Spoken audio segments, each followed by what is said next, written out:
Recording नहीं हो रहा है। ओके, एनर्जी ऑफ एक्टिवेशन की अगर हम बात करेंगे तो we can write that energy of activation, जो लिखेंगे अपन एनर्जी ऑफ एक्टिवेशन, तो एनर्जी ऑफ एक्टिवेशन की अगर अपन बात करेंगे ना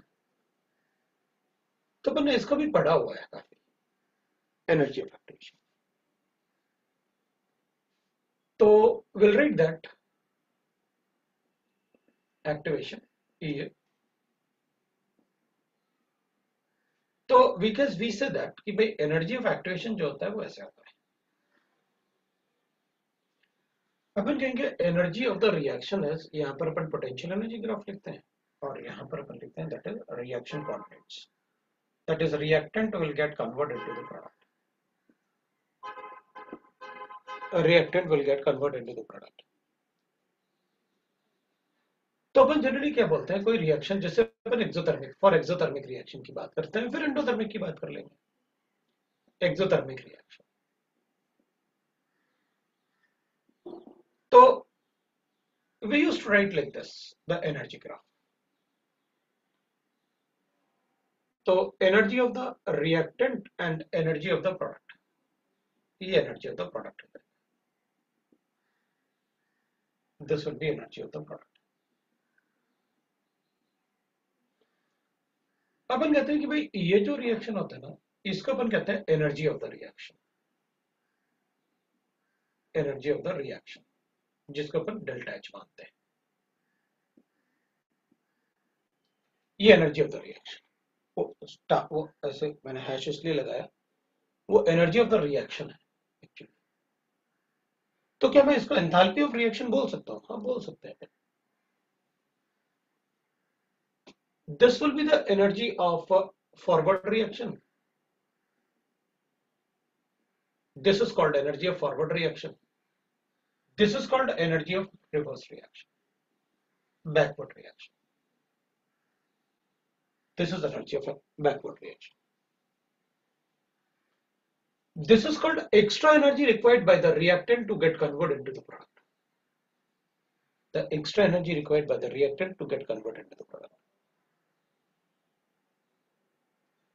अगर हम टेम्परेचर को एक पर्टिकुलर टेम्परेचर पे E1 लिखा हमने, तो व्हाट वी से दैट ना फॉर ऑल रिएक्शंस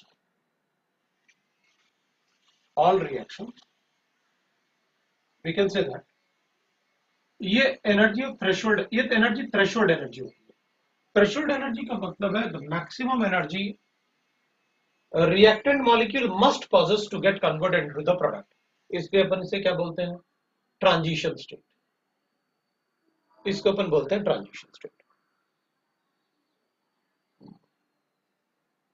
अपन बोलते हैं उसे transition state. For all reaction we say that delta H is equal to होता है energy of, we say that energy of forward reaction minus energy of backward reaction. For all reaction, the delta H of the reaction is energy of forward reaction minus energy of backward reaction. ये equation हमेशा होगा। Energy of forward reaction is ET minus EF. Energy of forward reaction is ET minus ER. Energy of backward reaction is ET minus EP. That is energy of the backward reaction. तो मैं यहां से ये बता सकता हूं कि भाई एनर्जी जो एक्स्ट्रा एनर्जी रिक्वायर्ड होगा, energy of forward reaction for exothermic reaction, जो यहां पर एक्स्ट्रा एनर्जी रिक्वायर्ड होगा that will be the energy of forward reaction, this is energy, extra energy required. हम क्या सोचते हैं कि भाई this is energy of activation, this is the energy of activation, the extra energy required by the reactant to get converted into the product. So at temperature T1 we can write like this, इसको अपन दूसरे में देख सकते हैं, Maxwell distribution का, this is area under the curve, fraction of molecules and velocity। अपन क्या बोलते हैं, इधर बहुत सारे पार्टिकल्स हैं, बहुत सारे पार्टिकल्स हैं और इन सब में बायोमोलिकुलर कोलिजन भी हो रहा है। लेकिन सभी पार्टिकल इधर नहीं जा सकते प्रोडक्ट की तरफ, because only those particle can convert into the product जिनके पास energy greater than equal to required energy होगा, एनर्जी ऑफ एक्टिवेशन कहते हैं अपन इसे। This is suppose the energy required by the reactant to get converted to the product. तो अपन इसे कहेंगे this is the energy of transition state, ET.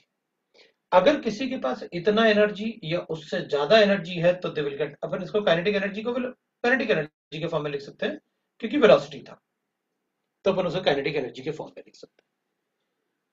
अब these are the particle which will get convert into the product. इनके पास energy मतलब energy जो है दैट इज इक्वल टू और greater than energy of transition state, मतलब यहां से जीरो से इतना एनर्जी तो चाहिए अगर उस तरफ जाना है किसी भी पार्टिकल को। अब कुछ पार्टिकल ऐसे होंगे जो यहां हैं जिनके पास बस इतना एनर्जी एक्स्ट्रा और चाहिए था, कुछ यहां हैं जिनको एक्स्ट्रा एनर्जी इतना चाहिए, कुछ यहां होंगे जिनको एक्स्ट्रा एनर्जी और भी ज्यादा चाहिए, लेकिन कुछ यहां होंगे जिनको एक्स्ट्रा एनर्जी बहुत कम चाहिए, और वो रिप्रेजेंट कर रहे होंगे यहां पर, इनको इतना ही चाहिए, इनको इतना ही चाहिए, इनको इतना ही चाहिए, तो वो प्रोडक्ट में कन्वर्ट हो जाएंगे। जब हम टेम्परेचर बढ़ाते हैं तो ये मॉलिक्यूल्स इधर आ जाएंगे, ये मॉलिक्यूल्स इधर आ जाएंगे और ये मॉलिक्यूल्स इधर आ जाएंगे। तो जब अपन टेम्परेचर बढ़ाते हैं तो ग्राफ कैसे हो जाता है, थोड़ा फ्लैट हो जाता है। मतलब molecules which are having this energy जो अपन को रिक्वायर्ड था to get convert into the product, वो बढ़ जाएंगे। तो अपन क्या बोलेंगे, भाई थ्रेशोल्ड एनर्जी में कोई चेंज नहीं आने वाला, एनर्जी तो सभी मॉलिक्यूल का बढ़ेगा।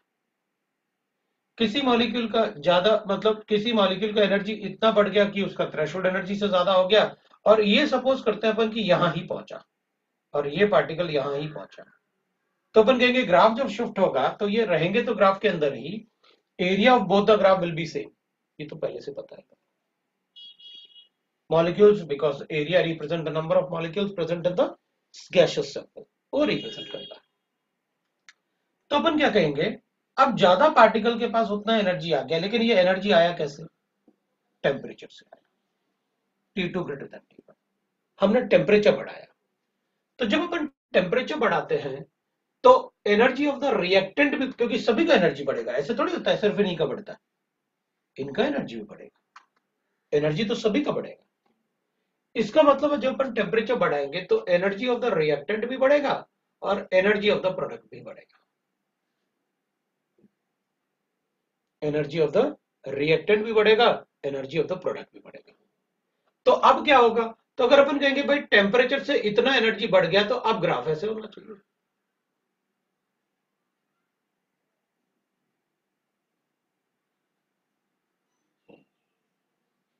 अब ग्राफ ऐसे होना चाहिए, तो अपन कहेंगे वो कैसे, क्योंकि अब ये हो जाएगा। तो अपन क्या कहेंगे, अच्छा ये डेल्टा एच तो जितना ये ऊपर शिफ्ट होगा उतना ये भी ऊपर शिफ्ट हो जाएगा। भाई ये तो ना वैल्यूज बिल्कुल सेम होंगी, ये वाली वैल्यूज और ये वाली वैल्यूज, मतलब जो यहां पर ये ईपी डैश है ना और ये ई आर डैश होगा, ये ई आर डैश होगा एट हायर टेम्परेचर। तो जितना ईपी और ये ईपी डैश माइनस ईपी होगा उतना ही ई आर डैश, मतलब इसमें चेंज आएगा बिल्कुल जितना चेंज, क्योंकि टेम्परेचर बढ़ाओगे तो सभी का वेलोसिटी बढ़ेगा। और अपन तो आरएमएस वेलोसिटी बोलते हैं, और आरएमएस वेलोसिटी तो हाइपोथेटिकल वेलोसिटी होता है। आरएमएस वेलोसिटी तो हाइपोथेटिकल वेलोसिटी होता है कि आपके पास टोटल एनर्जी कितना है, सब में इक्वली डिवाइड कर दो, ऐसे थोड़ी होता है। भाई सभी पार्टिकल का वेलोसिटी चेंज होता रहता है तो काइनेटिक एनर्जी चेंज होता रहेगा, लेकिन किसी भी टेम्परेचर पे अगर टोटल एनर्जी को अपन सब में इक्वली डिवाइड कर दें उसको कहते हैं आरएमएस वेलोसिटी। पहले पढ़ा अपन, तभी तो अगर मुझसे कहोगे बताओ किसी पार्टिकल का वेवलेंथ कितना होगा, तो अपन क्या कहेंगे, वेवलेंथ, इसको आरएमएस लेके कैलकुलेट कर देता हूं। टेम्परेचर बताओ कितने टेम्परेचर पे वेवलेंथ बताना, पार्टिकल का वेवलेंथ डी ब्रॉगली वेवलेंथ होता है। तो अगर वेलोसिटी हमें पार्टिकल जैसे कैलकुलेट करना है तो हमेशा जो भी वेलोसिटी जब तक कि मेंशन ना हो क्वेश्चन में कि नहीं नहीं आपको de Broglie wavelength average velocity से बतानी है, अगर लिखा हुआ कि एवरेज वेलोसिटी मतलब आपको वेवलेंथ बताना है तो वेलोसिटी कौन सा कैलकुलेट करूंगा, RMS velocity, that is hypothetical velocity. सबके पास एक जैसा काइनेटिक एनर्जी, एक जैसा वेलोसिटी। अपन क्या करेंगे, अपन कहेंगे देखो भाई, जितना ये ऊपर गया उतना ही ये ऊपर गया, तो फिर डेल्टा एच में चेंज कहां आया? अच्छा, अगर डेल्टा एच में चेंज नहीं आया तो भाई इसका मतलब है कि आप इसकी बात कर रहे हो वहां पर, क्योंकि टेम्परेचर बढ़ाने से रेट कांस्टेंट तो चेंज होगा लेकिन एनर्जी ऑफ एक्टिवेशन चेंज नहीं होनी चाहिए।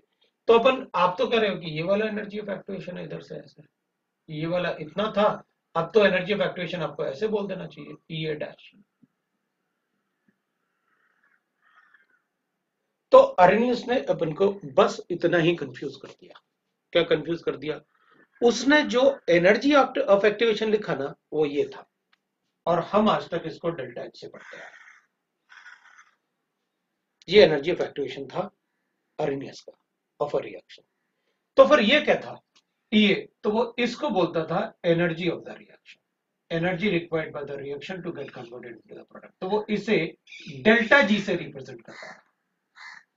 ये एक्स्ट्रा एनर्जी है which is required by the reactant to get converted into the product, और वो डेल्टा एच को एनर्जी ऑफ एक्टिवेशन बोलता है। उसके एक्सप्लेनेशन में एनर्जी ऑफ एक्टिवेशन का मतलब है delta H in the reaction, जो अपन ने केमिकल इक्विलिब्रियम में ये ड्राइव किया था कि अगर आप इसकी जगह डेल्टा एच लिखो, मैं इसको वेंट ऑफ इक्वेशन बोल दूंगा, ये Kc2 अपॉन Kc1 हो जाए।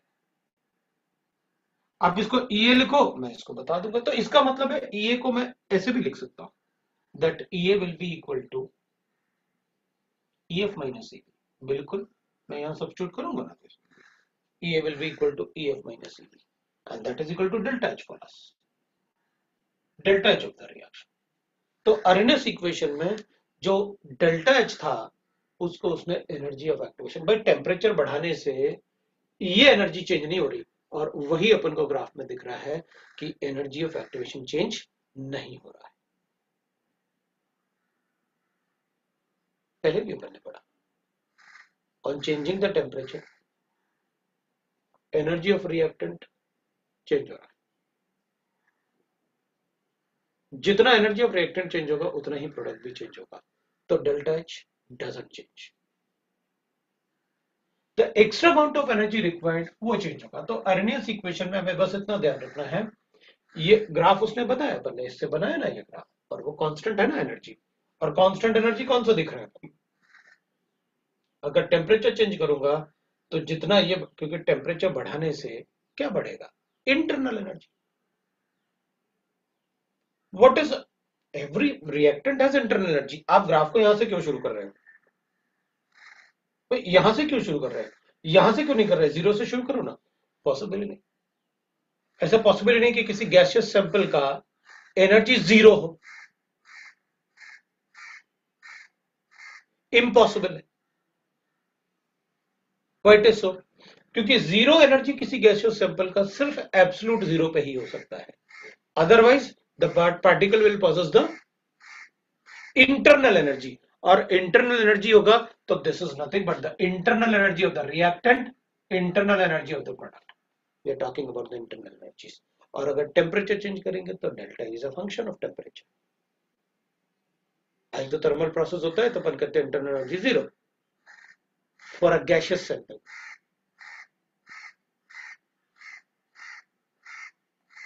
ठीक है, तो अपन कहेंगे ठीक है भाई, मतलब इसमें ये जो है energy of activation, this is nothing but a energy of activation. बस इसने इसको एनर्जी ऑफ एक्टिवेशन लिख के थोड़ा सा कंफ्यूज किया, जबकि अपन आज तक क्या पढ़ते आए? अपन पढ़ते आए कि ये डेल्टा एच होता है energy of the product minus energy of the reactant. तो अगर अपन देखें तो ये एक्सोथर्मिक का ग्राफ है, तो EF क्या था? ये EB क्या था? ये छोटा है, ये बड़ा है, ये क्या आएगा? Negative. It is exothermic reaction.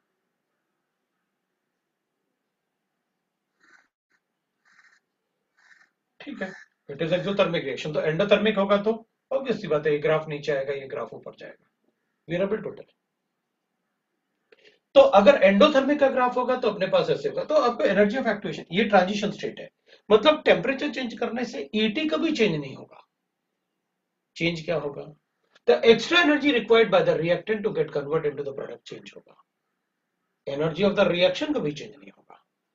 मतलब टेम्परेचर चेंज करने से एनर्जी ऑफ एक्टिवेशन बोल रहे हो ना, जो आप आरएनएस इक्वेशन में, आरएनएस इक्वेशन में जो एनर्जी ऑफ एक्टिवेशन बोल रहे हैं वो चेंज नहीं होता, क्योंकि वास्तव में वो क्या होता है, एक्चुअल में वो क्या होता है,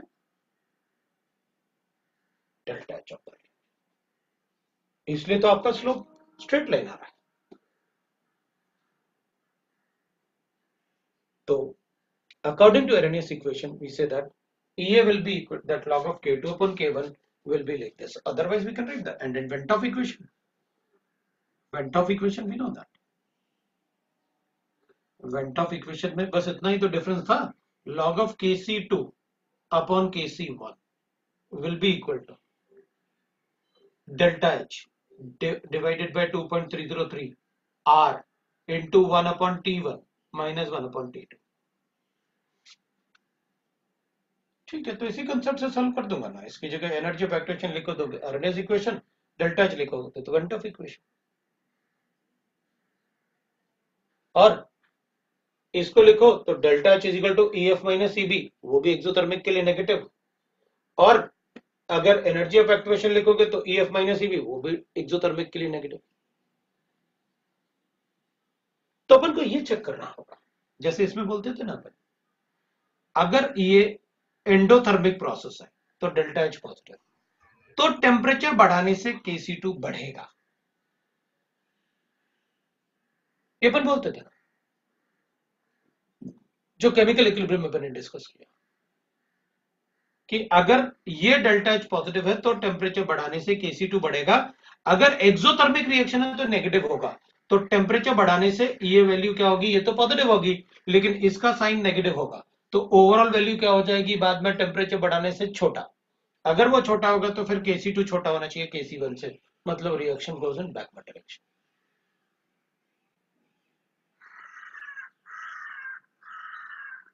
इसमें भी अपन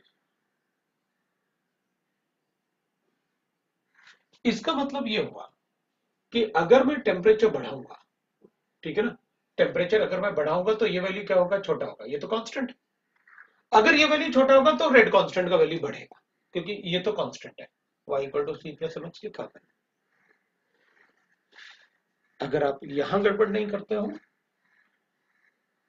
तो कोई प्रॉब्लम नहीं, बस अपन को ये ध्यान रखना है, बाकी सभी जगह, क्योंकि अपन ने कैटलिस्ट का इफेक्ट भी पढ़ा, आज मुझसे कोई पूछ रहा था कोई मतलब कि सर पॉजिटिव कैटलिस्ट और नेगेटिव कैटलिस्ट हमें कैसे पता चलते हैं, तो अपन बताता हूँ उसमें कैटलिस्ट के बारे में, बट पहले अपन इसको देखते हैं। तो अपन को एक बात समझ में आ गया कि आप एनर्जी ऑफ एक्टिवेशन किसको कहते हो, जब टेम्परेचर बढ़ाओगे तो सभी की एनर्जीज बढ़ेगी, लेकिन कुछ मॉलिक्यूल्स की एनर्जी इसके बाहर भी चले जाएंगे, इधर आ जाएंगे, कुछ की एनर्जीज इधर आ जाएंगे, और कुछ की एनर्जीज फिर भी अभी भी वहां नहीं जा पाएंगे, मतलब अभी इनकी एनर्जीज अभी भी उससे कम है,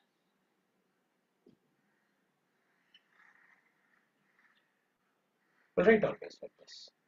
और अगर एंडोथर्मिक का ग्राफ होगा तो अपन कहेंगे एंडोथर्मिक के केस में the reaction will be like this, graph will B like this. ये आरएनएस, ये तो अपन ने काफी कुछ डिस्कस किया हुआ है, तो ये भी अपन को सारे रिएक्शंस में पता है। और अगर अपन एंडोथर्मिक का ग्राफ कहेंगे तो एंडोथर्मिक रिएक्शन में we say that the graph should be like this, ये एंडोथर्मिक रिएक्शन। तो अपन कहेंगे भाई देखो एंडोथर्मिक रिएक्शन में अगर अपन से कोई पूछता है, अपन को पता है ये ET है, ये EP है, और ये ER है, ये ER है। E अपन को एनर्जी ऑफ रिएक्शन होगा, delta H of the reaction that is equal to E of the reaction. अगर अपन से कोई कहेगा कि बताओ energy of forward reaction, otherwise अपन ने सभी रिएक्शन में पहले जो पढ़ा ना उसमें अपन ने इसको एनर्जी ऑफ एक्टिवेशन माना था, वास्तव में होता तो वही है, लेकिन अरेनियस ने इसको EA लिख के अपना एक्सप्लेनेशन दिया। ठीक है, कोई बात नहीं, अपन को फर्क नहीं पड़ेगा, वो ग्राफ से ही पता चल रहा है ना अपन को कि अगर आप टेम्परेचर चेंज करते हो तो स्लोप स्ट्रेट लाइन तभी पॉसिबल है जब EA कांस्टेंट रहे, और EA कांस्टेंट तभी रहेगा जब आप इसको EA मानोगे, उधर अगर चेंज करने की बात करोगे तो चेंज हो जाएगा। भाई पहले एनर्जी ऑफ फॉरवर्ड रिएक्शन ये था, अब energy of forward reaction change हो गया। और अब तक अपन जो पढ़ते आए उसमें अपन ये पढ़ते आए कि energy of forward reaction he energy of activation होता है। आज तक अपन यही पढ़ते हैं। अरेनियस से यही गलती हुई कि उसने, भाई गलती क्या हो, उसने तो एक्सप्लेनेशन दिया, आप पढ़ो उसका एक्सप्लेनेशन। उसने एनर्जी ऑफ एक्टिवेशन पहले ग्राफ ग्राफ सब बना के बताया, उसने लिखा, अपन ने पढ़ा। तो अरेनियस वाले चैप्टर जैसे अपन ने पढ़ा था कि भाई उसमें ना फोटो इलेक्ट्रिक इफेक्ट में कि इंटेंसिटी ऑफ रेडिएशन इंक्रीजेस, तो फोटो इलेक्ट्रिक इफेक्ट के हिसाब से number of radiation falling on the surface increases है। जबकि इंटेंसिटी को अपन क्या समझते हैं, भाई इंटेंसिटी तो एनर्जी से रिलेटेड होता है, तो इंटेंसिटी मतलब एनर्जी बढ़ा दिया। लेकिन फोटो इलेक्ट्रिक इफेक्ट में ऐसा नहीं है, वहां पर प्लैंक ने ये एक्सप्लेनेशन नहीं दिया था, उसने कहा था नंबर अज्यूम करना वहां पर। ठीक है, हमने उसके हिसाब से पढ़ लिया था। So what I mean is, अपन से ये पूछेंगे कि भाई डेल्टा एच और एनर्जी ऑफ फॉरवर्ड रिएक्शन का रिलेशन बताओ, तो अपन क्या कहेंगे, भाई एक बात तो पक्का है कि एंडोथर्मिक रिएक्शन में कभी भी delta H energy of forward reaction से ज्यादा नहीं हो सकता।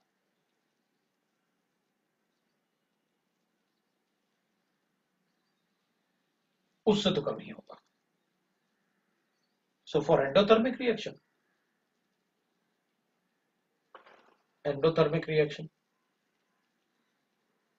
we can say that delta H is always we'll say that less than energy of forward reaction. Delta H is always less than energy of forward reaction, वो अपन बता सकते हैं, ये अपन को बताना। ठीक है, अब जैसे अपन ने ये इसमें इक्वेशन से अपन से क्वेश्चन ही पूछेंगे वो, भाई आपसे रेट कांस्टेंट कैलकुलेट करवा लेंगे, टेम्परेचर देंगे, एनर्जी ऑफ एक्टिवेशन देंगे, या अपन को स्लोप दे देंगे तो एनर्जी ऑफ एक्टिवेशन कैलकुलेट कर लेंगे। बस हमें ये चेक करना है ये गिवन है या लॉग बेस टर्म में गिवन है, तो स्लोप अपन उसके हिसाब से लिख लेंगे। ये अपन को कैलकुलेशन में बताते हैं। अब मैं बात कर रहा था कैटलिस्ट की। वैसे तो मैंने आपको कैटलिस्ट अच्छे से बता रखा है इन केमिकल इक्विलिब्रियम, हमने कैटलिस्ट पढ़ रखा है केमिकल इक्विलिब्रियम में। लेकिन एक बात है कि कैटलिस्ट के लिए मैं सारा पार्ट नहीं बता रहा, बस जो उसने क्वेश्चन मुझसे पूछा था मैं उसी क्वेश्चन को डिस्कस कर रहा हूं बस। If catalyst is used and nothing is mentioned,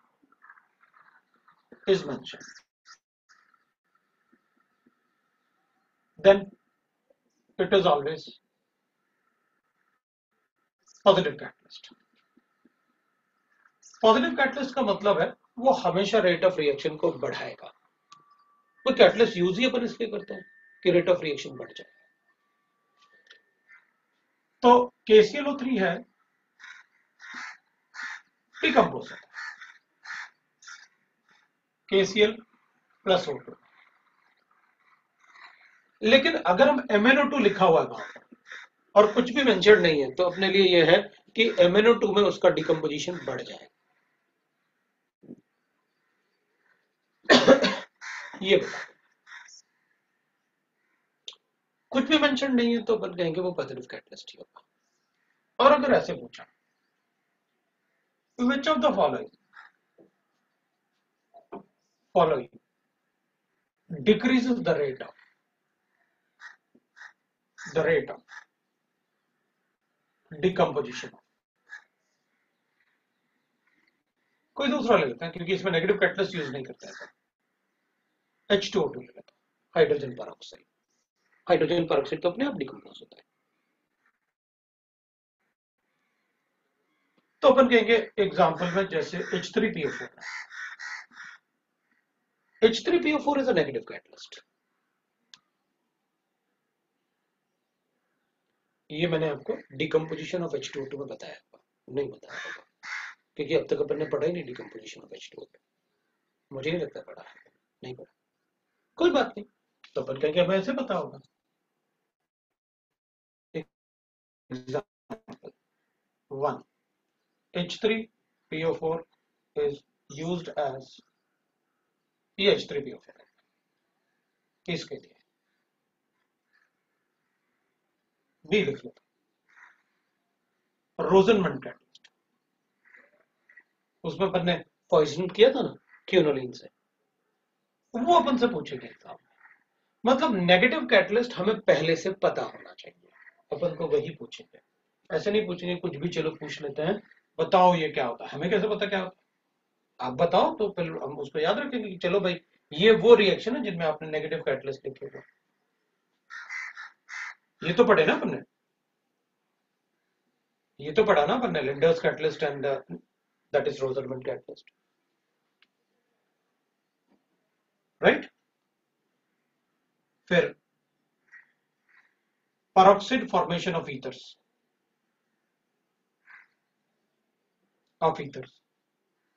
The negative catalyst used is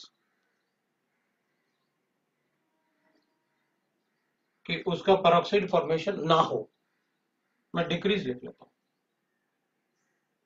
decrease in peroxide formation of ethers by negative catalyst।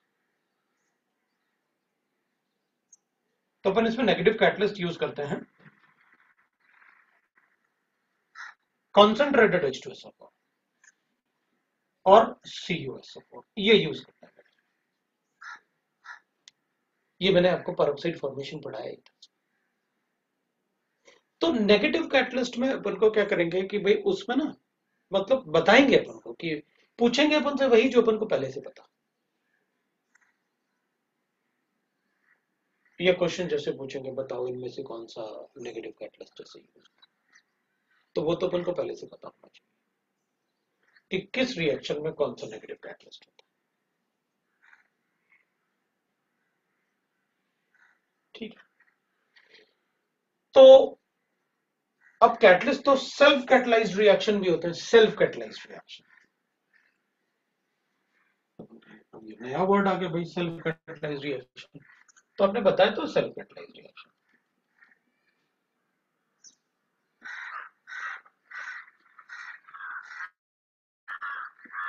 Self catalysed reaction मतलब, तो अपन ये अपन को क्वेश्चन में गिवन है, कैसे बताओ किस रिएक्शन में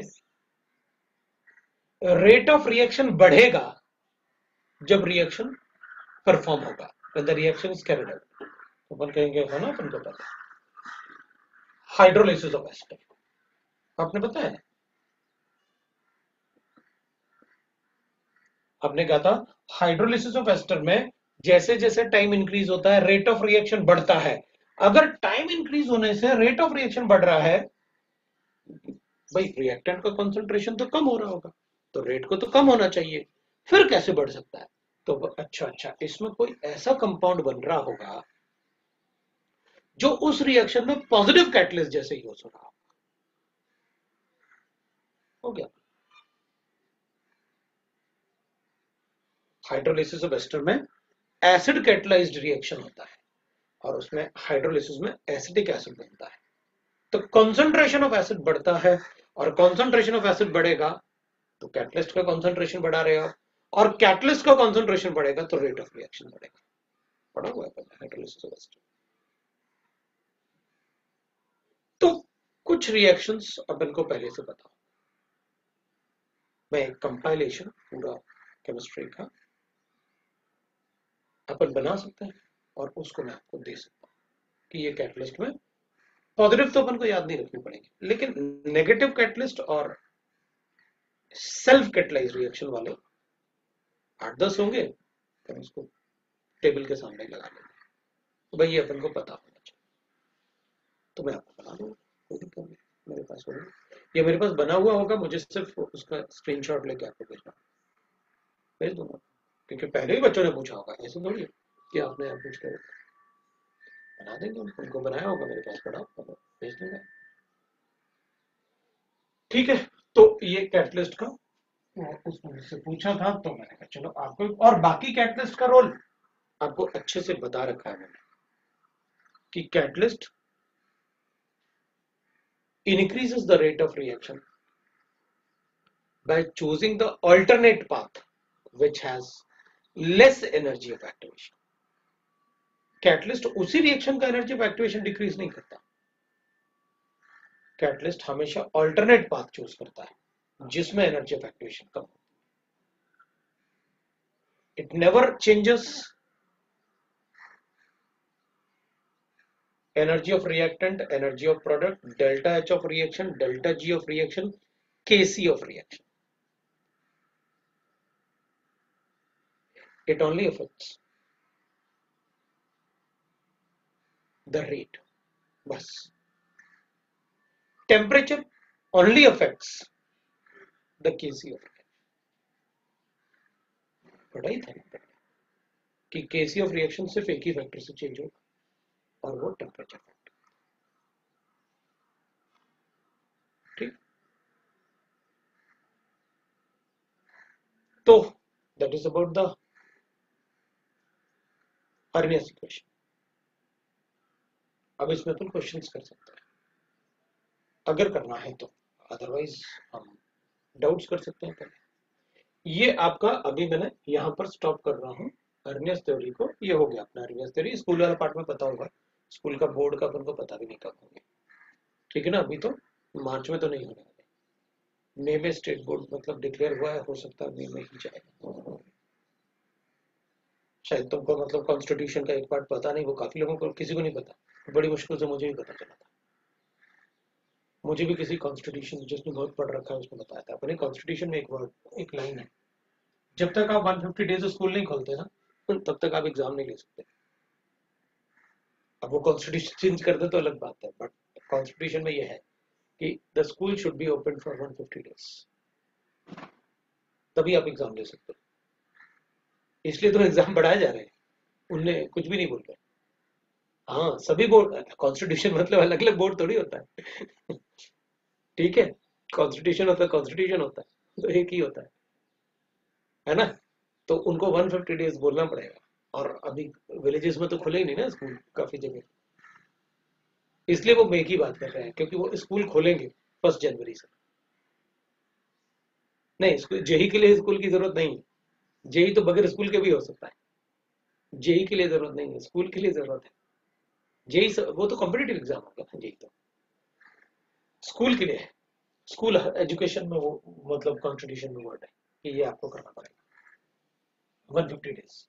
स्कूल ओपन नहीं होगा तो आप एग्जाम नहीं ले सकते. इसलिए वो या तो बोल देंगे कि स्कूल खोलो, वो अपनी तरफ से डिक्लेयर कर देंगे कि स्कूल ओपन हो गए. अब बच्चे जाए ना जाए फर्क नहीं पड़ता, तो वो डिक्लेयर करेंगे कि 1 जनवरी से स्कूल खुलेगा. जेई मेन जैन में नहीं होगा मुझे लग रहा, क्योंकि जितना मेरा सोर्सेस है उसमें मुझे कहीं से भी पता नहीं चला कि एग्जाम की कोई बात भी चल रही है. वरना मतलब सोर्सेस तो इतने बढ़िया है ना मेरे ह्यूमन रिसोर्स डेवलपमेंट में ना, कि मुझे ना 10 दिन पहले ही पता चल जाता है कि कौन टॉपर आ रहा है जे मेंस में. ये भी पता चल, ओलंपियाड में पता चल जाता था कि किसका सबसे ज्यादा मार्क्स आ रहा. तो अभी मैं उनसे भी पूछ रहा हूँ तो वो लोग कह रहे कुछ है ही नहीं, कुछ बोल ही नहीं रहा. नहीं तो अभी तक नोटिफिकेशन आ जाता. ये नोटिफिकेशन कब दोगे? नवंबर आ गया, दिवाली की छुट्टी आ गई, 20 तारीख तो वैसे भी नहीं. नवंबर निकल जाएगा, एक महीने के अंदर वो प्रिपरेशन नहीं कर सकते जैन के लिए. मुझे लग रहा है अप्रैल में ही करेंगे.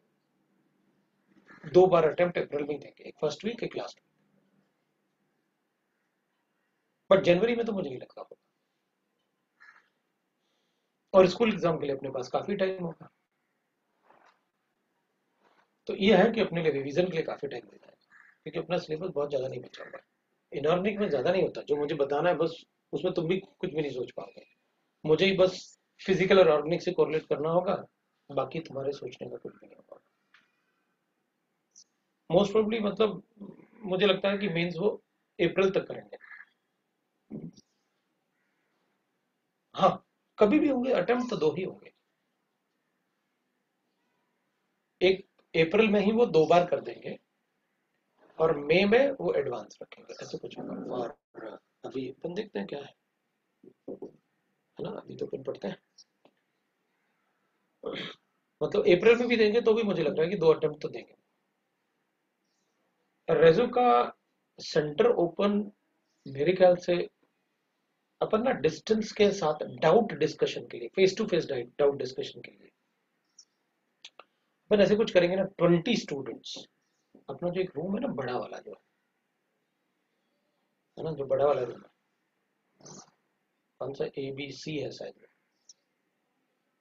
हाँ, सी वाला क्लास। उसमें अपन एक काम करेंगे, जितने बेंचेस होंगे उतने ही स्टूडेंट हम ला सकते हैं, और फिर अपन डाउट डिस्कस कर सकते हैं अगर स्कूल खुले तो। सी वाले में बिल्कुल। तो एक बार में 20 स्टूडेंट बुलाएंगे और आप अपने सारे डाउट पूछ के जाओ फेस टू फेस। और उतने ही बुला सकते हैं जितने, भाई उसमें थोड़ा हम लोगों पे प्रॉब्लम आएगा, थोड़ा सा हमें थोड़ा मेहनत ज्यादा करना पड़ेगा, तो करेंगे अपन, वही तो काम है यार। ठीक है। और कुछ कुछ पार्ट मैंने कहा था ना, पेन टैब मैंने ले लिया है उसको, लेकिन अभी थोड़ा मुझे लिखने में थोड़ा प्रॉब्लम होगी है उसमें, मतलब अभी सीखना पड़ेगा ना उसको भी। ठीक है ना। तो उसमें कल मैं देख रहा था वो इधर उधर जा रहा था पूरा मेरे से, तो मैंने कहा इसलिए मैंने क्लास नहीं लिया आज। अपन उसमें ना पहले अपन डाउट्स के लिए उसमें कर सकते हैं कि तुम लोग जैसे शीट के डाउट्स है या क्वेश्चन है, तुमने क्वेश्चन भेजे, मैं आपको समझा दूंगा उसमें सोल्यूशन बना के। पढ़ाना थोड़ी पढ़ाना, कंसेप्ट तो अपन बोर्ड पे ही पढ़ेंगे, कंसेप्ट अपन बोर्ड पे ही पढ़ेंगे। और डिस्कशन भी अगर जरूरत पड़ेगा तो हम रेजो का ऑफिस खोल देंगे आफ्टर 15 दिसंबर के आसपास। तो मुझे भी पनवेल शिफ्ट, मैं भी सोच रहा हूँ पनवेल शिफ्ट होने का, मतलब I want to shift to Panvel, near by Panvel centre. But ADS sir और जेपीएन सर इज टेलिंग कि भाई commute is better than Panvel. तो मुझे लगता है कहीं भी क्या फर्क पड़ेगा, तो अगर सेंटर के पास आ जाएंगे तब तो ले सकते हैं। हाँ, हॉलीडेज में डाउट लेंगे ना, क्या प्रॉब्लम, लेकिन हॉलीडेज में एक बात ध्यान रखना, डाउट्स के लिए प्रेस नहीं करना कि ऐसे sir question mark, sir question mark. क्योंकि अभी मैं बहुत दिन बाद मतलब अपने पेरेंट्स से मिलने जा रहा हूँ, और पेरेंट्स के पास मतलब तुम लोग जब बड़े हो जाओगे ना तब उनका इम्पोर्टेंस पता चलेगा कि क्या इम्पोर्टेंस होता है। ठीक है ना। मतलब परेशान हो जाते हैं यार, पेरेंट्स से मिल लेते हैं, पेरेंट्स से मिल लेते हैं। तो मैं उनके पास जा रहा हूँ तो मैं डिस्टर्ब नहीं होना चाहता बिल्कुल, उनके साथ मतलब उनके साथ 4 दिन। तो हाँ, अपना क्वेश्चन डालो, मैं आंसर दूंगा। अब पूरा टाइम थोड़ी उनके साथ बैठा रहूंगा। तो मैं, और रिपीटर्स बैच का क्लास भी लेना है, तो वो भी चलेगा, कोई बात नहीं। तो आप बिल्कुल, मैं करूंगा वो। अब अपने डाउट्स कर लेते हैं फिर। कोई डाउट्स है तो तुम लोग मुझे बता दो, या कोई पर्सनल डाउट है तो वो बता दो, लेकिन आगे मैं आपको बाद में ही पढ़ाऊंगा इसके आगे। मेरे पास बचा हुआ है, इसमें अभी खत्म नहीं हुआ, पैरेलल रिएक्शंस। इसमें रेट लॉ पढ़ना है अपन को, एक्सप्लेनेशन भी पूरा जितना भी हमने पढ़ा ना वो सारा आ जाएगा पैरेलल रिएक्शन में, और कॉन्सिक्यूटिव रिएक्शन। ये वैसे पार्ट तो मॉडर्न फिजिक्स का है, लेकिन अपन केमिस्ट्री में पढ़ेंगे। और इक्विलिब्रियम भी, क्योंकि इक्विलिब्रियम पैरेलल, ये तो अपन को सारा पार्ट पढ़ना पड़ेगा। तो ये अपन को रिएक्शंस अभी बचे हुए हैं, इनका रेट लॉ और रेट कांस्टेंट का डेरिवेशन वो सब बचा हुआ। बहुत कम होगा उसमें, मतलब अगर अपन चाहें तो, अगर आप डाउट नहीं पूछ रहे हो। अच्छा, केमिकल काइनेटिक्स के डाउट कर ले पहले। ठीक है, मेरे ख्याल से अपन, क्योंकि और ओसी में तो अपन काफी कुछ डिस्कस कर चुके हैं, तो काइनेटिक्स के डाउट्स अपन थोड़े से डिस्कस कर लेते हैं, फिर टाइम मिलेगा तो मैं पैरेलल रिएक्शन शुरू कर लूंगा।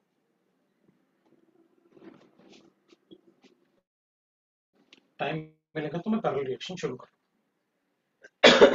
और फिजिकली अपन डाउट करेंगे।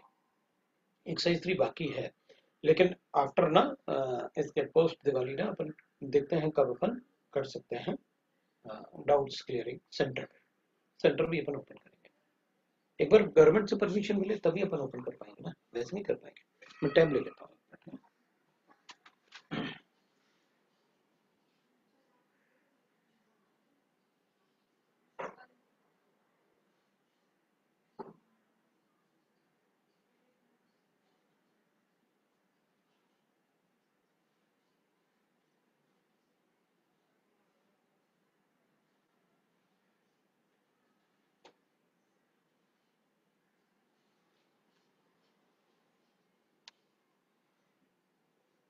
केमिकल काइनेटिक्स के आप एक्सरसाइज 1 के ना केमिकल काइनेटिक्स के डाउट्स बताओ, तो अपन देखते हैं। मुझे लग रहा है अपन को अच्छा खासा टाइम मिलने वाला है एग्जाम से पहले। मिल गया तो मजा आ जाएगा फिर तो बिल्कुल। पार्ट 1 का B3 B4 बताना है मुझे, बताता हूँ मैं। B3 B4 कोई प्रॉब्लम नहीं है, अपन देखते हैं B3 B4 क्या है। B3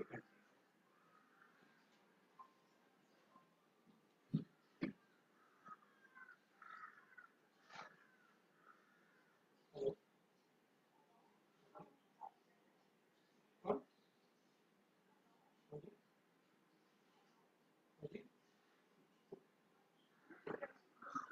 एक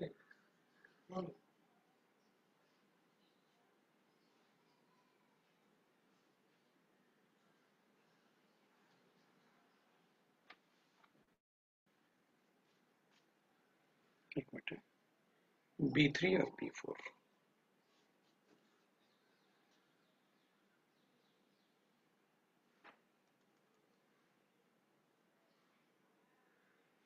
B3 बताता हूँ. A and B are two different chemical species, undergoes first order decomposition with a half-life of 5 and 7.5 seconds. ठीक है, पार्ट वन का मतलब मेरे ख्याल से मैं पार्ट वन ही बता रहा हूँ. यस, एक्सरसाइज वन के पार्ट वन का ही बता रहा हूँ. B3 तो मेरे पास दो रिएक्शन है, दोनों ही फर्स्ट ऑर्डर रिएक्शंस थे जो मैं बता रहा था आपको.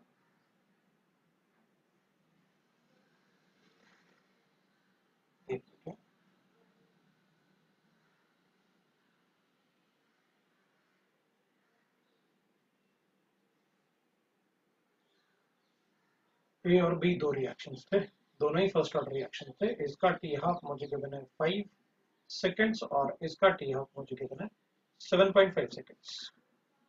ठीक है भाई. अब इसमें मुझसे पूछा उसने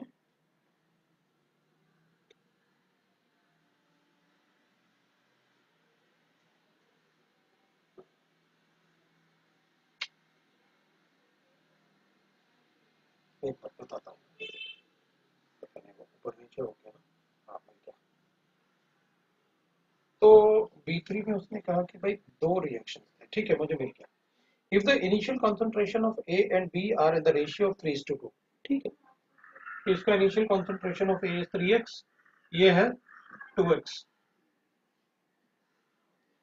So calculate the CA1 upon क्या गिवन है अपन को आफ्टर टाइम t.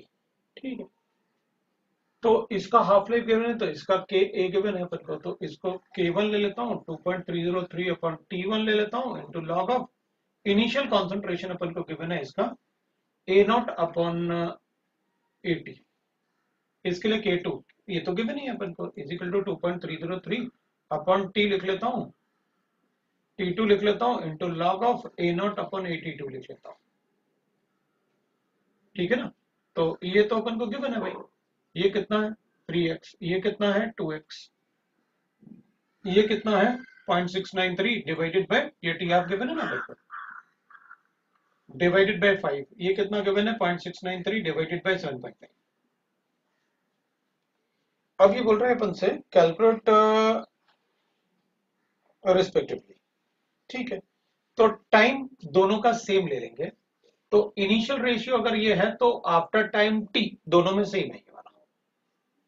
तो बताओ रेशियो 81 और अपन 82 कितना होगा, बता दे. रेशियो ले लेते हैं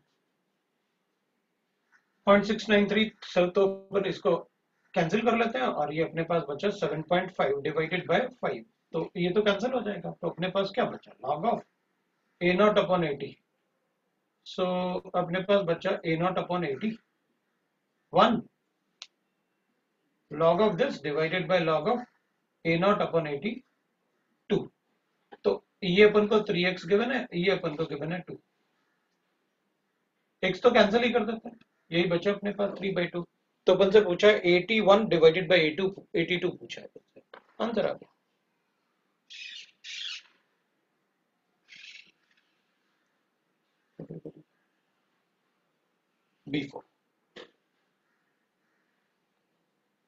B4 में गिवन है अपन का इन अ बायोलॉजिकल प्रोसेस. ठीक है, एक बायोलॉजिकल प्रोसेस.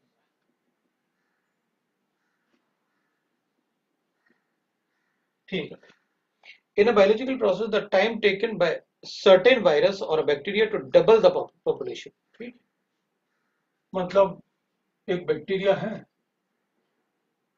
उसका पॉपुलेशन ए है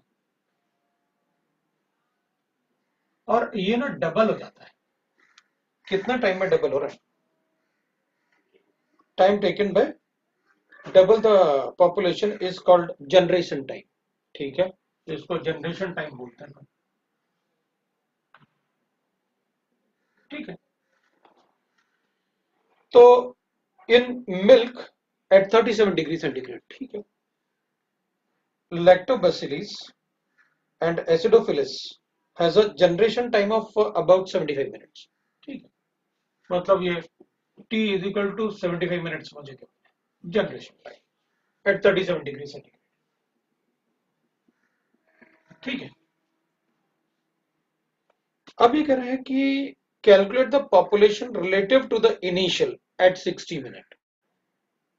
अच्छा, अब ये कह रहे हैं कि जनरेशन टाइम अपन को गिवन है, तो एट 60 मिनट कितना पॉपुलेशन होगा। तो ठीक है, अपन ऐसे कर देते हैं, हटा लेते हैं और देख लेते हैं क्या बोल रहा है। भाई ये कह रहा है पॉपुलेशन ना बैक्टीरिया ग्रोथ हो रहा है, तो अपन क्या करेंगे भाई, इसको मान लेते हैं कि बैक्टीरिया जो है वो ए है, तो D A upon D T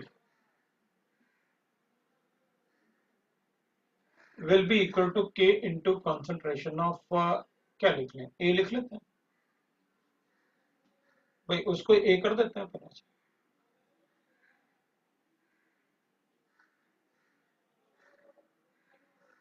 तो अपन कहेंगे अब ए क्या करेंगे, अपन कहेंगे इनिशियल था, आफ्टर टाइम टी क्या हो जाता है, तो वो हो जाता है, तो अपन इसको ऐसे कर लेते हैं, D A by D T will be equal to K into D T. तो ये ना 0 टू टाइम टी में ये ए से डबल ए हो जाता है, मतलब ट्वाइस ए हो जाता है, डबल हो जाता है ना, जनरेशन टाइम मतलब ट्वाइस हो जाए, ऐसे कि लिखता है अपन को कुछ, is called generation time of the milk. हाँ, तो time taken by certain virus ना, तो 75 मिनट में वो डबल, हमें तो ये पता है कि भाई डबल करना है, तो ए और 2 ए में 0 टू टाइम टी, ये टाइम मेरे लिए 75 मिनट से पहले एक इक्वेशन बना लेता हूं।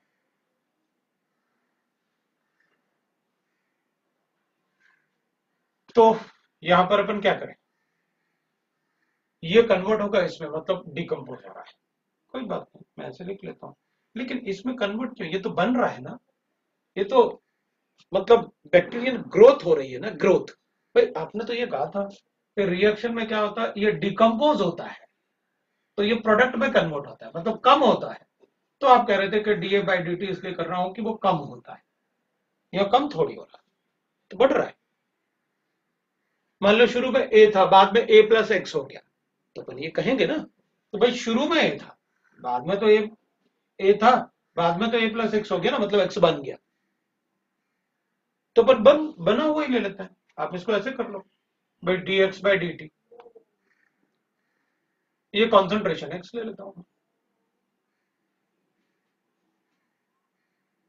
जो भी कॉन्सेंट्रेशन होगा मैं उसको डिफरेंशिएट कर लो ए के रिस्पेक्ट में, लेकिन बनेगा ना, बन रहा है ना वो, तो अपन नेगेटिव साइन क्यों लगाएगा इसमें, और ज्यादा कंफ्यूजन ना हो इसलिए पर ए ही रखते हैं इसको after time T, A T क्या ए ही लेते हैं, बंदो कॉन्सेंट्रेशन जिस मोमेंट पे कैलकुलेट कर रहे हो उस मोमेंट पे ले लेंगे। तो अपन ने एक इक्वेशन बना लिया भाई, मेरे पास इक्वेशन आया ln ऑफ ए, ये अपन अगर चेक करें और लिमिट्स अगर रख रहे हो आप, तो मेरे ख्याल से मेरे पास आएगा A will be equal to 1 by T into ln of, positive है ना, 2a बाई ए, ये तो हाफ लाइफ हो गया अपने लिए, 2a बाई ए मतलब हो गया log 2, ये तो हाफ लाइफ बता दिया फिर तो आपने, वो कह रहे हो ना डबल हो जाएगा, मतलब कितने टाइम में डबल होता है वो बता दिया आपने। चलो मेरे पास इक्वेशन ऐसे आ गया कि इतने टाइम में वो डबल हो जाता है, और फर्स्ट ऑर्डर काइनेटिक्स है तो के तो कांस्टेंट रहेगा ना, तो मैं अपना काम ऐसे कर लेता हूँ, K will be equal to 2.303 divide by 75 into log of 2a by A, तो मैं इसको कैंसिल करता हूँ, ये मल्टीप्लाई करूंगा तो 0.693 डिवाइड बाय 75 आ गया मेरे पास, ये तो के का वैल्यू है। अब किसी भी रिएक्शन में के तो चेंज होता नहीं है, 60 मिनट पे देख लो, इनिशियली आपके पास ए है तो बाद में कितना बनेगा, तो आपको 2a कैलकुलेट करके बताना, तो अपन बता देंगे, अपन कहेंगे लो भाई हो गया, मैं इसको फिर लिख लेता हूँ, k will be equal to 2.303 upon T into log of 2a, मतलब जो भी at time t divided by a naught, अपने पास आपको गिवन है a, ले लेना मैं इसको, तो अपन यहाँ पर लिख लेते हैं that will be equal to k कितना गिवन है 0.693, ये तो चेंज होता नहीं है रिएक्शन में कभी, डिवाइड बाय 75, ये अपन को गिवन है 60 मिनट्स, इंटू लॉग ऑफ, तो अगर ये ए एट टाइम टी कैलकुलेट कर लेते हैं अपन, तो वही वो 2a ही तो हो गया, ये ए है। ठीक है, तो बता देता हूँ कितना कितना बनेगा अपने पास। क्या गिवन था इसमें, calculate the population relative to the initial value और एट 60 मिनट। तो ये कितना टाइम, मतलब इनिशियल वैल्यू अगर 60 मिनट में ये कितना आया और ये कितना था, तो ये वैल्यू 2a के कंपैरिजन, मतलब a के कंपैरिजन में ये वैल्यू कितने टाइम है। तो जैसे यहाँ पर 2 था ना, तो ये नंबर कैलकुलेट करना है कि वो कितना हुआ। पहले a था तो 2a हो गया, अब 75 मिनट में 2a होता है ना, तो उससे कम टाइम में तो 2 से कम ही होगा ना वैल्यू। चलो लिख लेते हैं।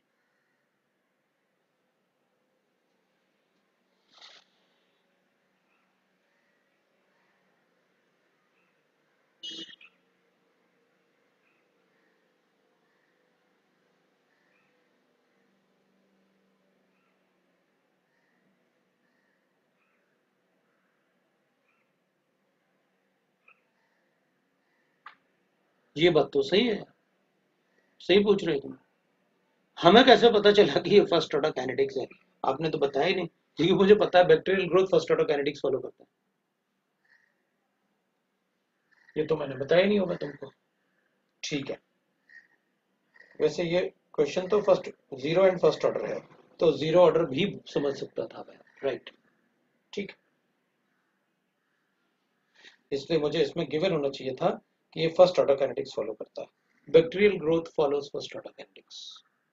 इसलिए मैंने ये तो बताया ही नहीं तुमको कि वो फर्स्ट ऑर्डर काइनेटिक्स फॉलो कर रहा है। ठीक, तो हमें लिख लेते हैं कि बैक्टीरियल ग्रोथ जो है वो फर्स्ट ऑर्डर काइनेटिक्स फॉलो करता है। तो इसमें कुछ मेंशन नहीं है, हमें फर्स्ट ऑर्डर फॉलो करना है, इसलिए मैंने उसको ले लिया। अब बताओ भाई, और कोई क्वेश्चन है?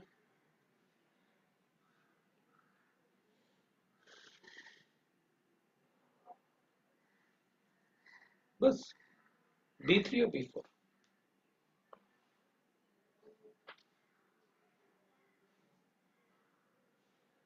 अब मैं इसमें होमवर्क लिख देता हूँ फिर आपको। आप ABCD तो मैंने शायद पहले ही दिया था, C3 भी मैं बताता। पहले मैं C3 आंसर बता दूं उसका, फिर उसके बाद अपन होमवर्क लिख लेंगे इसमें से आप क्या क्या कर सकते हो। मैं C3 बता देता हूँ। C3 में मुझे गिवन है एक रिएक्शन गिवन है,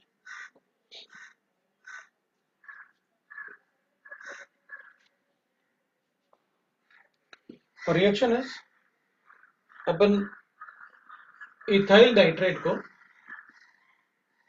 NO2 है, इसको OH से रिएक्ट करेंगे तो एसिड बेस रिएक्शन होगा। यहाँ से इन्हें निकाल दूंगा मैं, हम बनाए तो है इसमें भाई, तो जरूरत क्या है उसको, एसिड बेस रिएक्शन है और क्या है, क्योंकि NO2 ये रेजोनेंस स्टेबलाइज्ड हो जाएगा ना, H2 बनाया उसमें।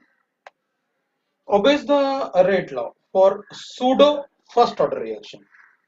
ठीक है, kinetic in the presence of large access of, तो इसके रिस्पेक्ट में क्या अपने पास रेट तो अपन ऐसे लिखेंगे, K into concentration of CH3CH2NO2, बस ये एक्सेस में तो इसके रिस्पेक्ट में जीरो हो जाएगा। अभी कह रहे हैं कि if 1% of nitrate undergoes the reaction in half a minute when the reactant concentration is this much, what is the pseudo first order rate constant। ये तो बकवास क्वेश्चन है यार।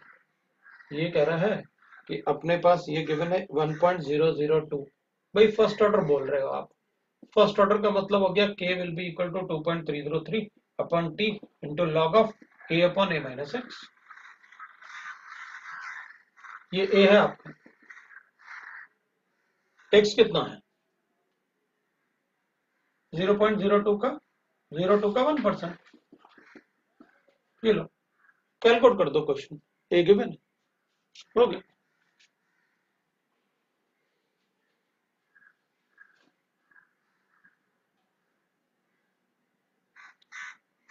आप जितना इसमें होमवर्क कर सकते हो ना, वो बता रहा हूं मैं। आप ना except section F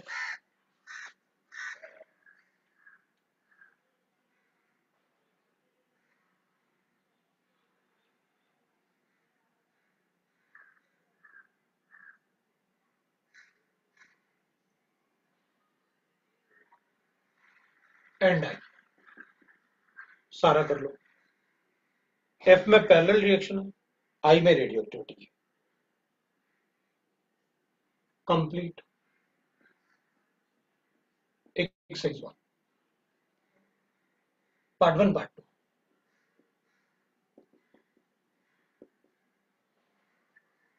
part 1 part 2 दोनों। इतना भी हो जाएगा तो काफी हो जाएगा। फिर मैं ये दोनों पढ़ाने के बाद एक्सरसाइज 2 पूरा दे दूंगा, और एक्सरसाइज 2 में कभी भी वो मतलब आपको दे सकता हूं। अब एक और क्वेश्चन पूछा है, सर आरएमजी का रिएक्शन विद क्लोरामाइन में RNH2 बॉन्ड के साथ क्यों नहीं रिएक्ट किया और Cl के साथ क्यों रिएक्ट किया? अच्छा, क्लोरामाइन था ना अपने पास। वो कह रहे हैं कि सर RMgX में आपने ClNH2 ऐसे लिखा है, और इसमें जब आपने क्लोरामाइन के साथ रिएक्शन किया है तो आपने R नेगेटिव को, मतलब ऐसे ना, R नेगेटिव को आपने ऐसे नहीं बनाया, जबकि आप हर बार ऐसे बना देते हैं। RH प्लस MgX और NHCl बनाना चाहिए था, लेकिन आपने प्रोडक्ट जो बनाया है वो इस केस में वो ये बनाया है, दैट इज RNH2 बनाया आपने प्लस MgCl और X बनाया आपने, ये प्रोडक्ट बनाया आपने क्लोरामाइन, है ना। तो आपने इसमें ऐसा क्यों नहीं किया? Cl का लीविंग एबिलिटी, Cl का लीविंग एबिलिटी इसलिए नहीं किया। अगर ये ऐसा होता तो अपन वही करते हैं, अगर ये ऐसा होता तब भी अपन वही करते हैं।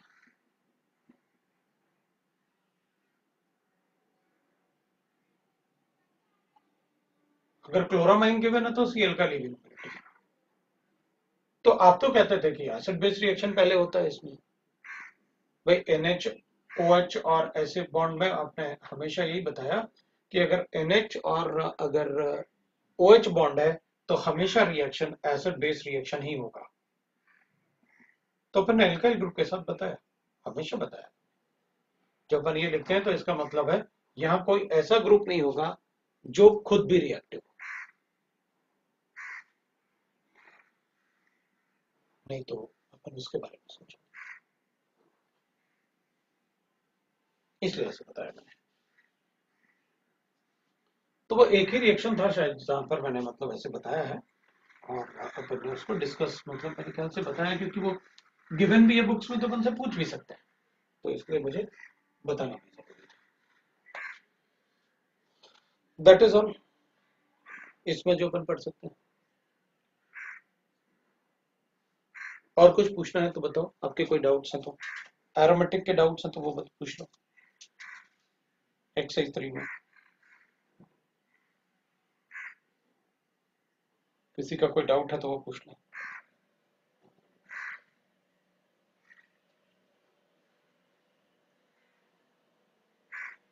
कोई डाउट नहीं तो फिर अपने पास बहुत होगा,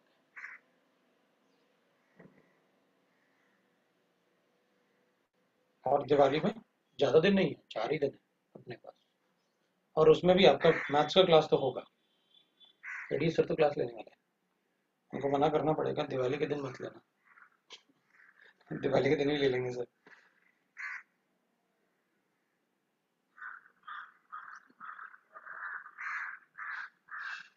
कोई डाउट नहीं है तो पूछो, नहीं तो फिर अपन अब बस इतना ही पड़ेगा आज।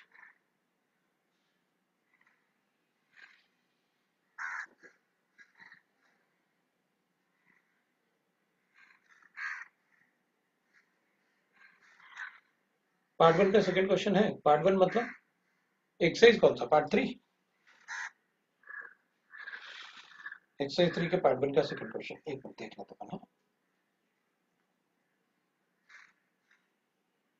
इसको सेकंड क्वेश्चन बताते हैं।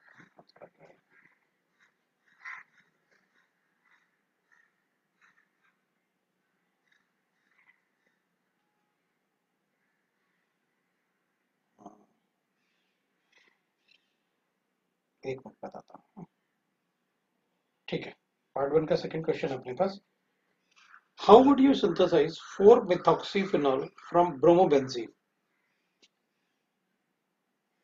अपने पास ये है और मुझे ये बनाना 4-methoxyphenol from bromobenzene, not more than 5 steps। Steps मतलब जितने एरो बनाओगे वो स्टेप्स है। हो गया। स्टेट क्लियरली द रिएजेंट वगैरह, हाँ जो भी है वो तो अपन बताएंगे। बता दो, देख इसको हटाना है तो ऐसे बनाना है,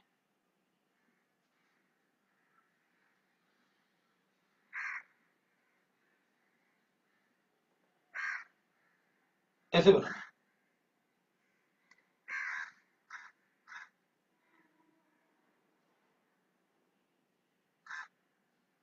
तो फिर क्या करें, क्योंकि ऐसे बनाऊंगा ना तो मैं डाइजोनियम से फिनॉल बना सकता हूँ और इसको हटा के मैं OCH3 लगा सकता हूँ। इसको हटा के मैं OCH3 लगा सकता हूँ। कैसे, क्योंकि इसमें ArSN2 रिएक्शन हो सकता है, CH3OH से कर दूंगा ना। और तो और पैरा पे अगर NO2 होता है तो ArSN2 रिएक्शन आ जाता है। पार्ट 2 का बता, अच्छा वो दूसरा क्वेश्चन पूछा। तो अपन इसको OCH3 लगा सकते हैं इसमें, और इसको डाइजोनियम बना, इसको रिड्यूस करूंगा NH2 में और डाइजोनियम बना के OH लगा दूंगा।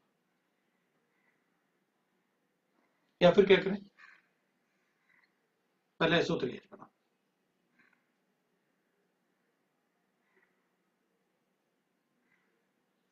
राइट। अगर पहले SO3H बनाऊंगा तो फिर उसमें अपन कहेंगे भाई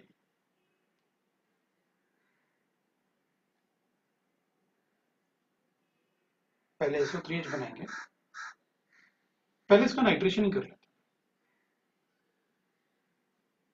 पहला पे मैंने नाइट्रेशन किया पहले,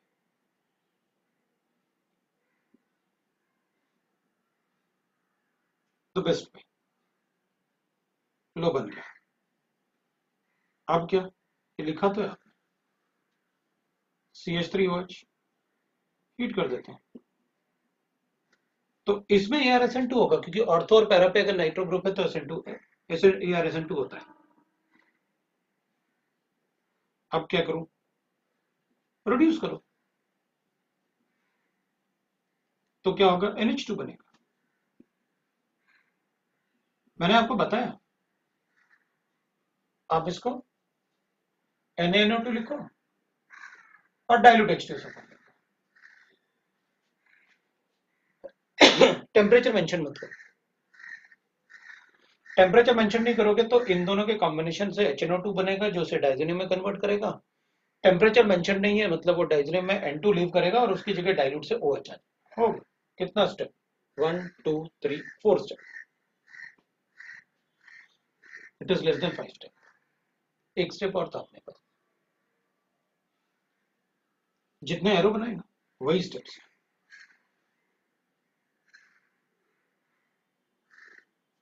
पार्ट 2 का 18-19 भी पूछ रहा है, 18-19 बताते हैं।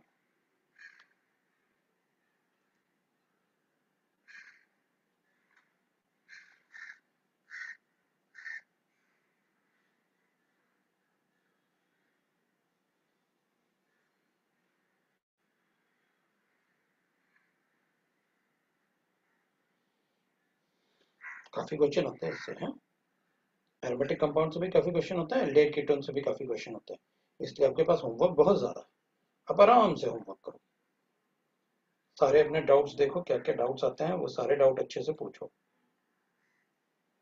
18th वाले में गिवन है अपन को, which of the following compound, नहीं 18th वाला, 19th वाला बताना है।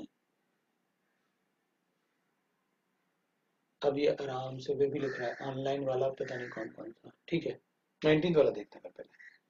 फिनॉल रिएक्ट्स विद मिथाइल क्लोरोफॉर्मेट, ठीक, in the presence of NaOH। अभी ना इसको क्लोरोफॉर्मेट लिखना नहीं आया, इसलिए ऐसे पूछ रहा है, नहीं तो नहीं पूछता ये। फिनॉल रिएक्ट्स विद क्लोरोफॉर्मेट, ये मिथाइल, ये फॉर्मिक एसिड है,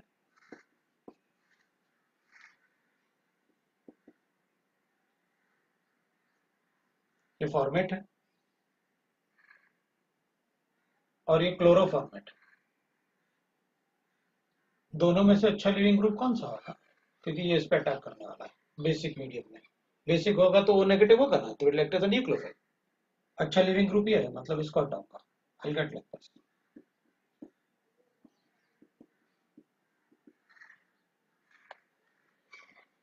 फिर क्या बोल रहे हैं, then it reacts with Br2 to form a product B। हाँ, तो that will be ortho para attracting group ना, तो पैरा पे बता देना।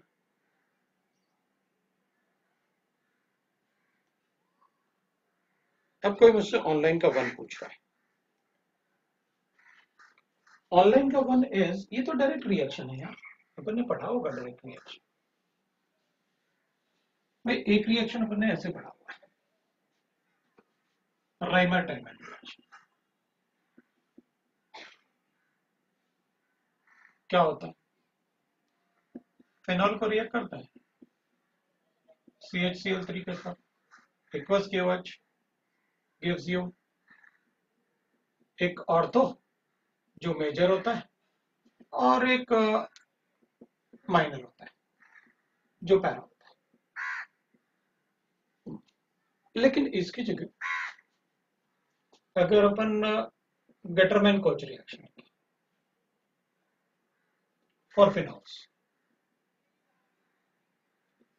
तो अपन कहते हैं क्या, फिनॉल को रिएक्ट करो HCl HCl AlCl3 से, it is a electrophilic aromatic substitution reaction EAS। पहले HCl HCl से रिएक्ट करता है, तो ये अटैक करेगा, I'll get like this। तो इधर पॉजिटिव चार्ज बनेगा, तो Cl नेगेटिव इस पर रिएक्ट करेगा, तो ऐसे बना दूंगा, दिस इज आउट।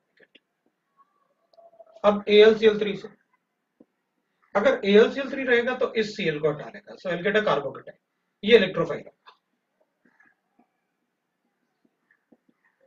तो इलेक्ट्रोफिलिक एरोमेटिक सब्स्टिट्यूशन होगा, और मैं ऐसे बना दूंगा, और अगर OH है तो para will be the major product, ortho वाला माइनर प्रोडक्ट होगा, दिस माइनर प्रोडक्ट। चलो हाइड्रोलिसिस करते हैं, इसका हाइड्रोलिसिस करूंगा तो इधर H2, इधर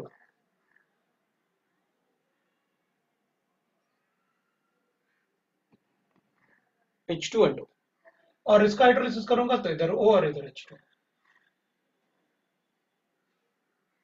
ये मेजर बनता है, बिकॉज इलेक्ट्रोफिलिक एरोमेटिक में मेनली पैरा प्रोडक्ट ही मेजर होता है, माइनर प्रोडक्ट ऑर्थो होता है, पैरा किसमें मेजर प्रोडक्ट होता है अपन को पता है। तो इसमें CHO पैरा पे मेजर बनेगा, इसमें CHO ऑर्थो पे मेजर बनता है, that is Gattermann Koch reaction for phenol, this is Rymer reaction. अगर मुझे ऑर्थो पे CHO ग्रुप चाहिए मेजर तो राइमर करूंगा, और अगर मुझे पैरा पे मेजर चाहिए तो मैं गेटरमैन रिएक्शन करूंगा।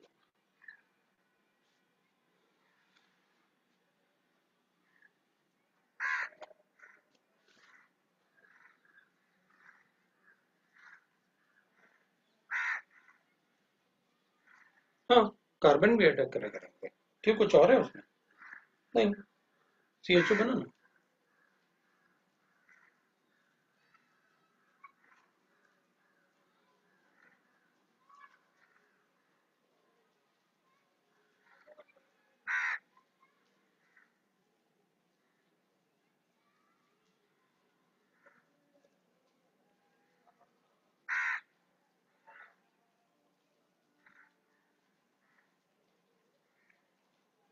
ऑनलाइन ही पूछा था ना तुमने। हाँ,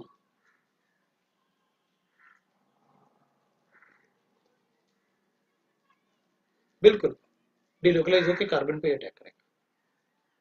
जब कार्बन पे नेगेटिव चार्ज आता है तभी रिएक्शन होता है ना, तो पता है अपन को।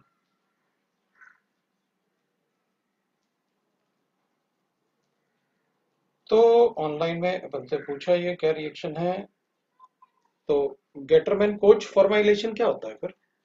ये Gattermann coach formylation is that जिसमें अपन ने सीओ ऐसे लिखा था ना, CO plus HCl in presence of AlCl3। ये गेटरमैन फॉर्माइलेशन रिएक्शन है, ये फॉर्माइलेशन।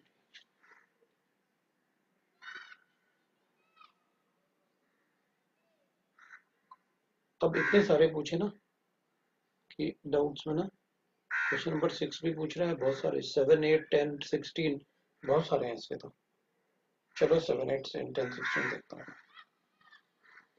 7th वाले में क्या है, द इंक्रीजिंग ऑर्डर ऑफ डायोटाइजेशन। हाँ डायोटाइजेशन मतलब डाइजो कपलिंग, तो डाइजोटाइजेशन टेक प्लेस। हाँ तो ठीक है, डाइजोनियम कपलिंग मतलब पहले डाइजोनियम सॉल्ट बनाना, डायाजोटाइजेशन मतलब डाइजोनियम सॉल्ट बनाना, तो जब डाइजोनियम सॉल्ट बनेगा तो रिएक्शन आगे होगा।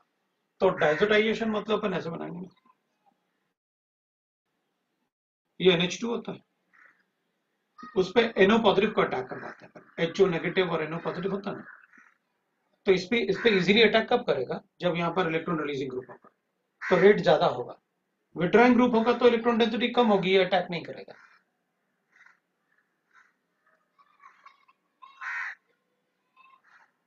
तो फिर चलो देखते हैं ना इलेक्ट्रॉन डेंसिटी किसमें ज्यादा है, जिसमें इलेक्ट्रॉन डेंसिटी ज्यादा है उसका डाइजोटाइजेशन मतलब डाइजोनियम सॉल्ट जल्दी फॉर्म हो जाएगा, उसका डाइजोनियम सॉल्ट जल्दी फॉर्म हो जाएगा,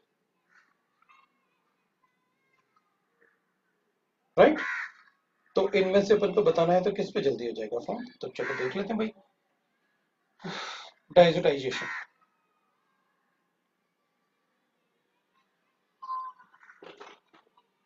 पहला वाला अपन इसमें अगर चेक करें तो सबसे कम तो,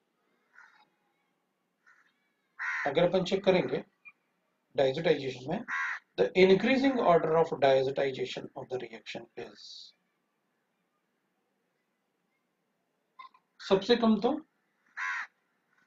ए वाले में होगा, क्योंकि ए वाले में तो वो ऐसे एग्जिस्ट करेगा ना, अगर अपन ऐसे लिखते हैं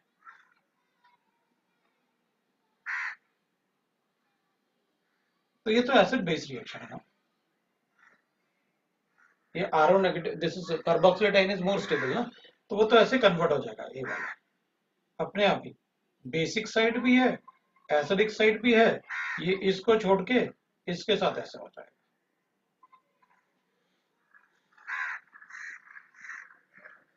उसमें तो डाइजोनियम सॉल्ट ही नहीं बनेगा। फिर अपन देखते हैं कि भाई फिर किस में, मतलब कैसे बताएं, तो किस में डाइजोटाइजेशन इजीली हो जाएगा, तो मोस्ट इजीली जो डाइजोटाइजेशन होगा ना, बाकी सी और डी में तो there is withdrawing group, upon withdrawing effect बता सकते हैं, तो अपन ऐसे बता सकते हैं, उससे अच्छा तो ये होगा कि अपन इसको बताएं, है ना भाई, इधर भी डिलोकलाइजेशन है, इधर भी डिलोकलाइजेशन है, सेकंड वाले में अपन कहेंगे भाई, अब थर्ड दूसरा जो कंपाउंड है, मैं सेकंड थर्ड नहीं बोल रहा, मैं तो कंपाउंड बता रहा हूँ बस, मेरे पास ऐसे भी गिवन है, सी डबल बॉन्ड और CH3 गिवन है ना अपन को, हाँ CH3।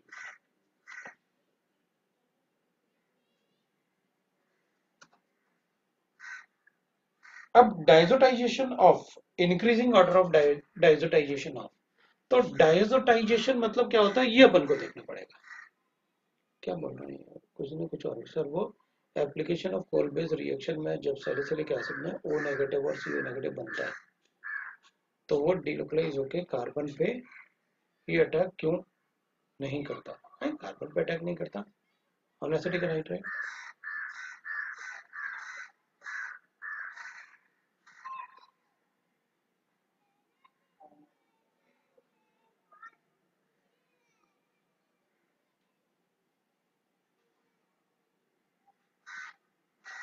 अच्छा ठीक है, समझ गया क्या पूछ रहा है। रुक जाओ, पहले ये कर रहे हैं अपन कंप्लीट, फिर उसको बता दूंगा। तो इंक्रीजिंग ऑर्डर ऑफ डिलोकलाइजेशन ना, तो अपन बताएंगे कि भाई डाइजोनियम सॉल्ट, मतलब डाइजोटाइजेशन मतलब एक तरीके से डाइजोनियम सॉल्ट का रिएक्शन, डाइजोटाइजेशन, डाइजोनियम कंपाउंड्स बनाना। तो अब एक साथ बहुत सारे क्वेश्चन हो गए ना, कौन सा बताऊं, वो बताऊं, ये बताऊं। वो भी पूछ रहा है अपना, बार बार उसको लिख भी रहा है और कि आप पहले वो बताओ। रुक जाओ, डाइजोटाइजेशन में ना,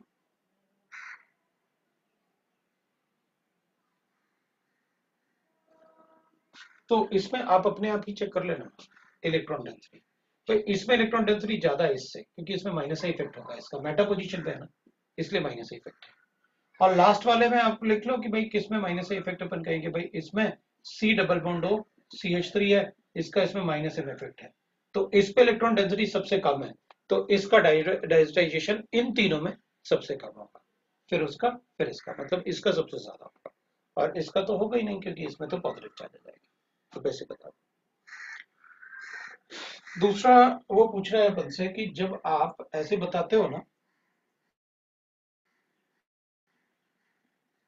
ऐसे, तो आप हर बार बोलते हो कि पहले इसमें डिलोकलाइज होगा, फिर एनाइन पे अटैक करेगा, ई अटैक करेगा। लेकिन आपने कोलबेस रिएक्शन में जब वो बनाया था ना एस्पिरिन, तब आपने कहा था कि ये इससे ही रिएक्ट कर जाएगा, ऐसे। तो इस केस में आपने कहा था कि बेसिक मीडियम में यही रिएक्ट कर जाएगा एनाइट्राइड के साथ, वो ये पूछ रहा है। इसमें तो ये यहीं पे आपने ऐसे रिएक्ट करवा दिया था, लेकिन हर बार तो आप कहते हो कि मतलब यहां से रिएक्ट करेगा, पहले डिलोकलाइज होगा, फिर कार्बन पे जाएगा। तो इसमें डिलोकलाइज नहीं हो रहा था ये वाला, इसका डिलोकलाइजेशन बहुत कम था, रीजन क्योंकि ये स्टेबल था। आप ट्रांजिशन स्टेट देख लो कितना मेंबर्ड है, 6 मेंबर ट्रांजिशन स्टेट।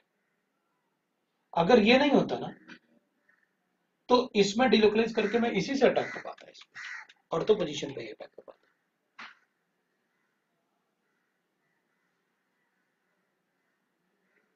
वरना तो हमेशा मैंने यही कहा ना कि इस पे नेगेटिव चार्ज ज्यादा स्टेबल है, इस पे कम स्टेबल है, तो अटैक करवा देना इस पे। लेकिन वो ट्रांजिशन स्टेट बनने की वजह से वो नेगेटिव चार्ज ज्यादा स्टेबल इसी पे थे, इसका तो इक्विवेलेंट स्ट्रक्चर है, लेकिन इस पे ज्यादा स्टेबल होगा एन इक्विवेलेंट से, इसलिए ऐसे होगा। अब बाकी डाउट्स अपन नेक्स्ट टाइम कर सकते हैं, क्योंकि अभी मेरी फिर क्लास है 4:15 पे, तो आज इतना ही पढ़ते हैं next time. But doubt class में लगा लूंगा, डाउट्स आपके बता दूंगा, ठीक है। और कोशिश करना ना डाउट्स अपने ना कॉमन ग्रुप में पूछ लो, क्योंकि कोई ना कोई आंसर तो देता ही है, नहीं दूंगा तो मैं दूंगा, है ना। होमवर्क कैसे करेंगे, रोज मतलब आप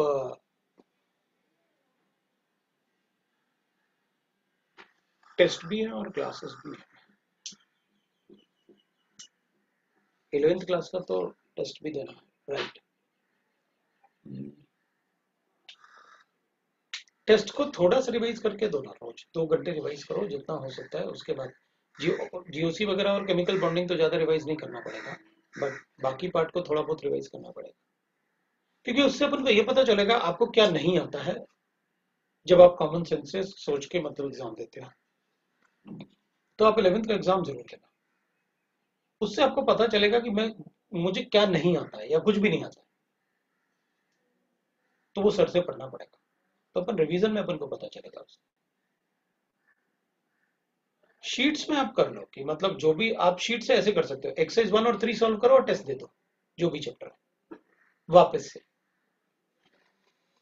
शीट का एक्सरसाइज 1 और 3 रिवाइज करो और टेस्ट दे दो, और कुछ मत करो। शीट में जितने क्वेश्चन है ना, वो 1 और 3 से रिवाइज करो, जो कंसेप्ट नहीं आता है उसे थोड़ा सा पढ़ लो, बाकी आप टेस्ट दे दो, ऐसे कर लो। तो अभी अपने पास काफी टाइम होगा, दिवाली के बाद भी अपने पास रिवीजन के लिए काफी टाइम मिलेगा, तो मैं चाहता था कि रिवीजन में अपन को पता चले कि आपको क्या नहीं आता है, तो आप इजीली मुझसे पूछ सकते हो क्वेश्चन, मतलब जब करने पड़े तो आप मुझे बता दोगे कि सर ये ज्यादा एक्सप्लेन कर दो, ठीक है ना। तो पढ़ो, देखते हैं अपन, बाकी कॉमन ग्रुप पे डिस्कस करोगे तो ज्यादा अच्छा रहेगा। चलो, हैप्पी दिवाली।